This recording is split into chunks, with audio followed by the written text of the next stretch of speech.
I found out my husband had a second apartment because a couch delivery came to my email. I am 34 and thought my marriage was tired but normal. Mark, my husband, had been close enough to my daily life that I never expected to be writing about him like this.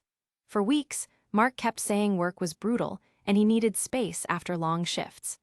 I kept making excuses because I blamed stress because blaming stress felt safer than blaming him. Then last Tuesday afternoon, a furniture delivery confirmation showed an address across town and our joint card. It was not a movie moment. It was a small, stupid, modern detail that made my stomach drop because suddenly every weird thing had a shape. When I asked Mark about it, he said he was helping a coworker after a breakup. He sounded irritated that I had noticed instead of scared that he had lied. I wanted to believe him because believing him meant my life was still basically normal. But our statement showed a mattress, groceries, and 2 mugs from the same neighborhood. The detail that keeps replaying is how normal Mark sounded every time I gave him another chance to be honest. I know people online always say they would react perfectly, but in the moment, I was embarrassed, angry, and still trying not to blow up my own life.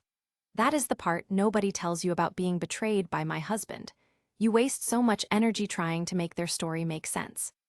I kept thinking about every small moment I had explained away because I did not want to become suspicious and bitter. Even now, I can hear the exact calm voice Mark used, like the problem was my reaction and not what had actually happened. The reason I cannot let it go is that he was furnishing a life I had never been invited into. By the end of that night, I knew there was more under the surface than Mark was willing to admit. Check the profile for part 2.